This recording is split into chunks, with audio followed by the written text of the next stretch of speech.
नमस्कार, मैं हूं रविंद्र जैन और आप देखना शुरू कर चुके हैं सबकी खबर। आज हम आपको एक ऐसी शख्सियत से मिलवाने वाले हैं जिन्होंने अपना सर्वस्व न्यौछावर करके एक विभाग के भ्रष्टाचारों को उजागर करने के लिए कई महीने और कई रातें खराब की हैं। उनका नाम है भूपेंद्र प्रजापति। भूपेंद्र प्रजापति मध्य प्रदेश में जो ग्रामीण रोजगार मिशन है उस पे उसकी लगातार परतें खोल रहे हैं और आप जानकर हैरान रह जाएंगे कि ये जो मिशन है जिसके बारे में बहुत कम लोग जानते हैं, जिसमें हजारों महिलाएं जुड़ी हुई हैं, केवल इस मिशन में लगभग 1000 करोड़ रुपए के भ्रष्टाचारों के आरोप है। हम भूपेंद्र जी से आज तमाम सारे मुद्दों पर बात करेंगे और जानने की कोशिश करेंगे कि आखिर ये पैसा आता कहां से है, भ्रष्टाचार कैसे होता है और राजनीतिक पार्टियां इसका राजनीति में उपयोग कैसे करती हैं। आपका बहुत बहुत स्वागत है भूपेंद्र जी। भूपेंद्र जी, मैं जानना चाहता हूं कि ये तो मुझे पता है कि पिछले लंबे समय से आप इस मुहिम में लगे हुए हैं, तमाम सारे आपके ऊपर दबाव आए हैं, तमाम सारे आपके ऊपर आरोप भी लग रहे होंगे, निश्चित तौर पर आपको डराने और धमकाने की कोशिश भी होगी, लेकिन जिस तरह आप जिस हिम्मत से आप लड़ रहे हैं, मैं आपको बधाई देता हूं, आपका स्वागत करता हूं, अभिनंदन करता हूं। और मैं जानना चाहता हूं कि ये जो ग्रामीण रोजगार मिशन है ये क्या भला है, कहां से पैसा आता है और 1000 करोड़ का भ्रष्टाचार। ये मैं आपको बताना चाहूँगा कि इस विभाग जो है मध्य प्रदेश के अंदर पंचायत एवं ग्रामीण विकास विभाग, इसके अंतर्गत राज्य ग्रामीण आजीविका मिशन है जो कि स्व सहायता समूह बनाने का काम करता है, इनके सशक्तिकरण का कार्य करता है। और इस स्व सहायता समूह में मध्य प्रदेश की लगभग 55 लाख अभी तक ग्रामीण महिलाएं इस मिशन से जुड़ चुकी हैं। और विभाग द्वारा इन स्व सहायता समूह को वित्तीय, मैं कहूँगा मदद तो नहीं कहूँगा मैं, लेकिन पूरा अनुदान के रूप में इनको राशि दी जाती है, जिससे ये छोटे छोटे काम करके और अपनी आजीविका चला सके, अपना घर परिवार चला सके। वैसे तो हमने ज्यादातर देखा है कि पुरुष घर चलाते हैं, लेकिन आजीविका मिशन के माध्यम से महिलाओं को मौका मिलता है कि वो अपने घर की देखभाल कर सकें, घर की आय बढ़ाने में अपने परिवार की मदद कर सकें। तो और लेकिन अब इसके अंदर हम देख रहे हैं, ये बड़ा मतलब दुखद है कि विगत 12 साल से एक ही अधिकारी इस मिशन से के सीईओ बनकर लगातार कार्य कर रहे हैं। चूंकि इन अधिकारी का नाम ललित मोहन बेलवाल है, जो कि विगत 12 वर्षों से मिशन में मुख्य कार्यपालन अधिकारी के पद पर हैं। और ये बेसिकली ये आईएफएस अधिकारी। ललित मोहन जी क्या है ये क्या इसी विभाग से हैं, पंचायत से, या और किस तरह से 12 साल से इस पद पर बैठे हैं? ये वन विभाग के अधिकारी हैं, आईएफएस अधिकारी हैं। और इन्होंने अपने वन विभाग में सेवाएं ना देखकर पंचायत ग्रामीण विकास विभाग के आजीविका मिशन में डेपुटेशन पर ये रहे हैं। भूपेंद्र जी, इनकी उम्र कितनी होगी? अब इनकी उम्र तो लगभग 63 पार कर गई होगी। अच्छा, और ये रिटायर हैं, रिटायरमेंट के बाद ये काम कर रहे हैं? ये रिटायरमेंट के बाद भी ये आजीविका मिशन में जुड़े हुए हैं। जब 2015 में 2018 में कांग्रेस की सरकार मध्य प्रदेश में बनी थी और इस 1.5 साल सरकार चलने के बाद पुनः जब भारतीय जनता पार्टी की सरकार मध्य प्रदेश में आई, तो 3 महीने के अंदर पुनः ललित मोहन बेलवाल जी को वापस मिशन में ओएसडी के रूप में लाके और उनको मुख्य कार्यपालन अधिकारी का पद दे दिया गया। अब ये समझ से परे है कि आखिर पूरे मध्य प्रदेश में कोई काबिल अफसर सरकार को क्यों नहीं मिल रहा है, और बेलवाल के ऊपर आखिर उनको सरकार को ऐसा क्या लगता है कि भाई अकेले यही अधिकारी है पूरे मध्य प्रदेश में। जबकि मिशन में हमने देखा है पहले पुरानी जो नीतियां हैं उसमें आईएएस अधिकारी को ही मिशन का मुख्य कार्यपालन अधिकारी होना चाहिए। लेकिन इसमें भ्रष्टाचार कैसे होता है, जिसको आप दावा कर रहे हो कि बेलवाल के समय में लगभग 1000 करोड़ से अधिक का भ्रष्टाचार हुआ है, तो कैसे हम इस बात को सिद्ध करेंगे? देखिए, अब मिशन का भ्रष्टाचार तो पूरी तरह जग जाहिर हो चुका है। आप देख रहे हैं वर्तमान में जो गणवेश सिलाई का काम चल रहा है, जो ग्रामीण, मैंने भास्कर में पढ़ा था कि लगभग 200 करोड़ रुपए का घोटाला केवल गणवेश में हुआ है। अभी इसकी अगर जांच होती तो ये तो फिगर काफी ऊपर पहुंच जाएगा।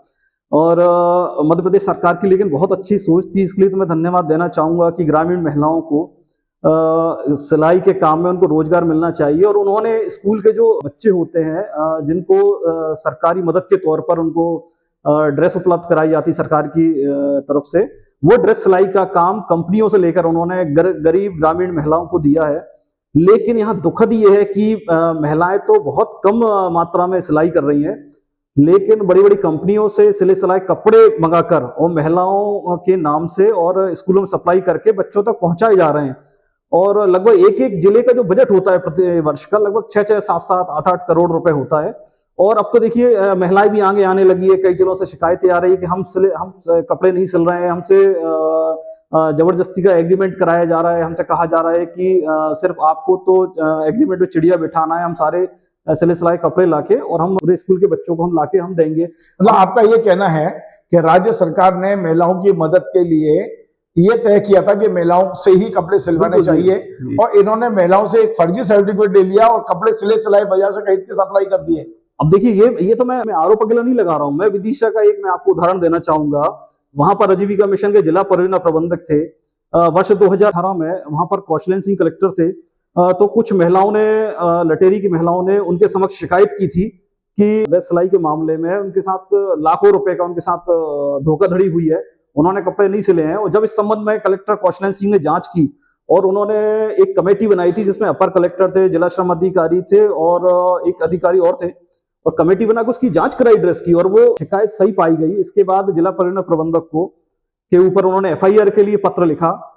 आपके राज्य ग्रामीण आजीविका मिशन में उस दोषी जिला परियोजना प्रबंधक के सेवाएं समाप्त करने के लिए पत्र लिखा। लेकिन इसके बावजूद भी आज 2023 से लेकिन उस अधिकारी पे कोई कार्रवाई नहीं हुई। जब मैंने इसको लेके 1 साल पहले जब मुहिम छेड़ी कि गणवेश सिलाई को लेके जो भ्रष्टाचार चल रहा है, वो अधिकारी तो जो थे जिला परियोजना प्रबंधक वो दोषी पाए गए थे 2019 में।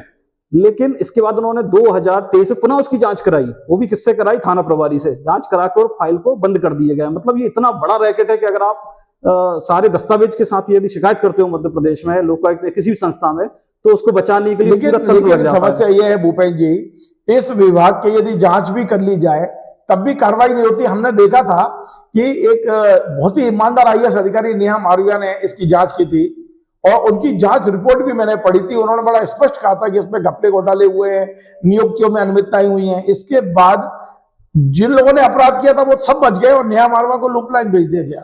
बिल्कुल, ये बात बिल्कुल सत्य है और मैं बताना चाहूंगा वो जो जांच रिपोर्ट थी वाकई वो ऐतिहासिक है। और राज्य के जो प्रशासनिक अधिकारी है उनको नेहा मारवा सीखना चाहिए किस तरह से भ्रष्टाचार की जांच की जाती है, कितना निर्भय होकर भ्रष्टाचार की जांच की जाती है। और उन्होंने अपनी जांच रिपोर्ट में ललित मोहन बेलवाल और वहां की राज्य परियोजना प्रबंधक सुषमा रानी शुक्ला दोनों के ऊपर 10 तरह की आपराधिक धाराओं में आगे कार्रवाई प्रस्तावित कर दी थी। लेकिन राज्य सरकार देखिए आज भी उनको बचाने में, दोषी अधिकारी को बचाने में। सुषमा शुक्ला कौन है जिनका आपने नाम ये सुषमा शुक्ला राज्य ग्रामीण आजीविका मिशन में वर्तमान में कार्यरत हैं, राज्य परियोजना प्रबंधक के पद पे। इसके पहले नगरीय प्रशासन में ये थी, उसके पहले ये national institute of rural development Hyderabad में ये रही है ये। और तीनों जगह इन्होंने गलत तरीके से गलत आवेदन देके गलत दस्तावेज प्रस्तुत करके और इन्होंने वहां नौकरी की है।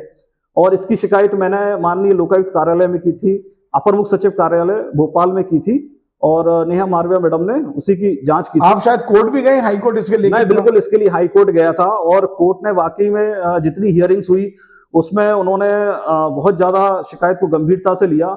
लेकिन आखिर में यह हुआ कि उन्होंने ये कहा कि आप सबसे पहले धारा 156 और धारा 200 का प्रयोग करिए, इसके बाद फिर आप हाई कोर्ट आइए। भूपेंद्र जी, ये जो आजीविका मिशन है इसमें कितने स्व सहायता समूह हैं, कितनी महिलाएं इससे जुड़ी हुई हैं? वर्तमान में जो मेरी जानकारी में है 55 लाख ग्रामीण समूह की महिलाएं जुड़ी हुई हैं। और आजीविका मिशन को एक टारगेट दिया गया है कि जितने भी गांव के अंदर जो गरीब महिलाएं हैं उन सभी को स्व सहायता समूह से जोड़ना है। 55 लाख, ये बहुत बड़ा आंकड़ा है। मध्य प्रदेश में 8.5 करोड़ की यदि आबादी है, उसमें से 55 लाख महिलाएं, यानी कि हर 10 में से 1 महिला या 1.5 महिला अपन मान लें औसत, वो इस मिशन से जुड़े हुए हैं। तो एक बहुत बड़ा आंकड़ा है ये। जी हाँ, बिल्कुल ये बहुत बड़ा आंकड़ा है ये चीज। और सहायता समूह है कम से कम, यदि 50 लाख जुड़े तो समूह कितने होंगे लगभग इसमें? और प्रति समूह कितनी आर्थिक सहायता मिलती है? लगभग 4 लाख के समूह मध्य प्रदेश में पहुंच चुके हैं। और इनको जो हम आर्थिक वित्तीय मदद की हम बात कर रहे हैं तो ऐसे ग्रांट इनको पैसा दिया जाता है छोटे छोटे काम धंधे करने के लिए। लेकिन बहुत दुखद पहलू है कि करोड़ों अरबों रुपए मध्य प्रदेश में समूह को बांटे गए हैं। लेकिन आज धरातल पर यदि देखे जाएं, आप उनके रिकॉर्ड्स अगर चेक करें तो मुश्किल से आपको 10-20% पैसा ही कहीं दिखेगा। टोटल कितना पैसा बटा है पिछले 5-7 साल की बात करें? देखिए, ये तो मैं आपको बता दूं मैं कि जितने भी समूह है मध्य प्रदेश के अंदर उनको 1 लाख से 1.25 लाख रुपए पूरा ग्रांट के रूप में, चक्रीय राशि, समुदाय निवेश राशि के रूप में उनको मिलता है। तो खरबों रुपए ये बच चुका है मध्य प्रदेश में। ओके, तो आपको अभी तक हाईकोर्ट से क्या राहत मिली है? हाँ, उन्होंने हमको डायरेक्शन दिया है कि आप उन्होंने ये जांच रिपोर्ट को तो उन्होंने सुना था, लेकिन उन्होंने डायरेक्शन यही दिया कि पहले आप निचली अदालत में जाइए और वहां पर बेलवाल के अगेंस्ट में आप केस डालिए। भूपेन जी, यदि मैं अपने दर्शकों को, क्योंकि मेरे दर्शक बहुत ज्यादा आपकी टेक्निकल चीजों को नहीं जानते हैं, साधारण भाषा में कहा जाए तो आप थोड़ा समझाने की कोशिश करें कि ये भ्रष्टाचार होता कैसे है, अनियमितताएं कैसे हुई हैं, अपराध कैसे घटित हुआ है। देखिए, मैं आपको बता दूं, एक सीरियल में मैं आपको बताता हूं। मैं जो ललित मोहन बेलवाल हैं, आजीविका मिशन के सीईओ, उन्होंने कई बार पत्र निकाला कि गरीब ग्रामीण महिलाओं का सूक्ष्म बीमा किया जाना है, और इन्होंने कर्मचारियों से करोड़ों रुपए के बीमा करा लिए, करोड़ों रुपए पैसा इकट्ठा करा लिए, लेकिन ना वो जो योजना इन्होंने बनाई थी बेलवाल साहब ने, वो कहीं भी कैबिनेट से प्रस्तावित नहीं है, आईआरडीआई के नॉर्म्स के बिल्कुल उल्टा है। और आज जो पैसा जो इकट्ठा हुआ था, करोड़ों रुपए इकट्ठा हुआ बीमा के नाम पर, वो कहीं भी बैंकों में नहीं है। सिर्फ 2-3 अकेले जो जिले हैं, जैसे मैं एक शिवपुरी का नाम लेना चाहूंगा, सागर का, मुझे जानकारी पन्ना, 3-4 जिलों को उन्होंने कुछ हद तक मतलब सही काम करा है। इसके अलावा बाकी जिलों में पूरा पैसा साफ है, थोड़ा बहुत ही कहीं आंशिक रूप से कहीं देखने को मिलेगा। बीमा के नाम पे पैसा इकट्ठा किया गया, ना तो कहीं बैंकों में रखा गया। जिन लोगों ने पैसे को इकट्ठा किया बीमा के नाम पर, उन लोगों के कोई एजेंट प्रमाण पत्र नहीं है, वो किसी इंश्योरेंस कंपनी से कहीं उन्होंने किसी तरह का एग्रीमेंट नहीं करा है, जो है ना। और ये सारी चीजें बिल्कुल आईआरडीआई के नॉर्म्स के बिल्कुल विपरीत है। भूपेन जी, मैं ये जानना चाहता हूं कि इसमें जो बेलवाल साहब हैं, जो पिछले लंबे समय से यहाँ बैठे हुए हैं, उन्हें किसी का न किसी का तो राजनीतिक संरक्षण मिला होगा, और वो किस तरह उनकी राजनीतिक इच्छाओं को पूरा करते हैं। मतलब गिव एंड टेक की जो बात होती है कि आप नेताओं की मदद करें तो नेता आपको संरक्षण देते हैं, तो एक कहानी क्या है ये पूरी की पूरी, जो बेलवाल इतने ताकतवर हैं कि कोई उनका कुछ बिगाड़ नहीं पा रहा इतना भ्रष्टाचार के बाद। देखिए, बेलवाल साहब ने तो पूरे 55 लाख महिलाओं का ठेका लेके रखा हुआ है। मैं आपको बहुत बता दूं, जहां सरकार को भीड़ की जरूरत पड़ती है तो बेलवाल साहब आगे आके कूद जाते हैं और भीड़ इकट्ठी कर देते हैं। बाकी राजनीतिक संरक्षण के ऊपर तो मैं बहुत ज्यादा नहीं जाऊंगा, क्योंकि मध्य प्रदेश के जो मुख्यमंत्री हैं, वो किस तरह से आप बेलवाल को देखते हैं, क्योंकि बेलवाल साहब का तो प्रेजेंटेशन करने का जो तरीका है, वो वाकई मानेंगे कि पूरे मध्य प्रदेश में सबसे ऊपर है। वो किस तरह से फर्जी प्रेजेंटेशन मुख्यमंत्री जी को देते हैं वो।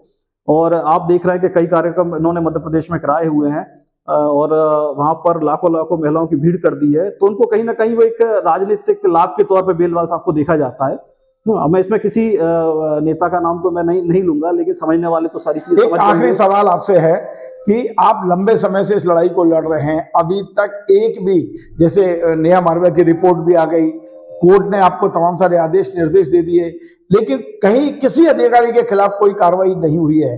बेलवाल तो वहां और भी ज्यादा मजबूती से चुपके बैठे हुए हैं, तो आप कहीं हताश तो नहीं है, निराश तो नहीं है इन सब चीजों से? नहीं, मैं बिल्कुल हताश और निराश नहीं हूँ। देखिए, क्या है, चीजों में समय जरूर लगता है ये, और लड़ाई तो बहुत लंबी चलेगी अभी, है ना।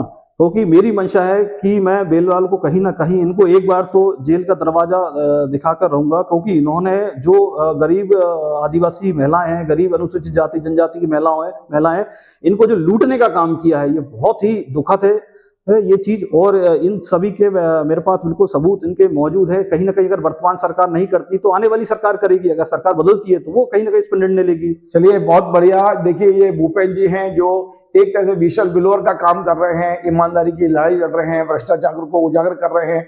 इन्होंने अपने एक नहीं कई महीने इस लड़ाई में लगा दिए हैं, कई दिन कई रातें इनकी इसमें खप चुकी हैं, और हम उम्मीद करते हैं कि जिस उद्देश्य को लेकर ये लड़ाई लड़ रहे हैं उसमें सफल हों। मैं एक और बात स्पष्ट कर दूं कि हमारे इस चैनल का उद्देश्य किसी भी व्यक्तिगत मानहानि करना नहीं है। यदि ललित मोहन बेलवाल भी अपना पक्ष रखना चाहे तो उनका स्वागत है, वे हमारे पास आए, हम उनका भी पक्ष रखने को तैयार है। हमने आज भूपेन जी का पक्ष लिया है, हम कोशिश करेंगे कि ललित जी का भी पक्ष इसमें जाए, लेकिन मध्य प्रदेश में जो भ्रष्टाचार है, मध्य प्रदेश में जो अनियमितता है, ये समाप्त होना चाहिए और लोगों को न्याय मिलना चाहिए। जिस काम के लिए ये पैसा आता है वो उन महिलाओं तक पहुंचना चाहिए जो रास्ते में लगातार, जैसा कि अभी भूपेन जी ने बताया, 1000 करोड़ से ज्यादा की अनियमितता है, लेकिन ना ऑडिट हो रहा है, ना कोई देखने वाला है। ये जो इस तरह का जो एक माहौल बन गया है, इस माहौल को तो सुधारना चाहिए। हमारा ये कार्यक्रम आपको पसंद आए, आप इसे शेयर करें, लाइक करें, कमेंट करें, और आपसे बार बार निवेदन है हमारे इस चैनल को सब्सक्राइब अवश्य करें। धन्यवाद।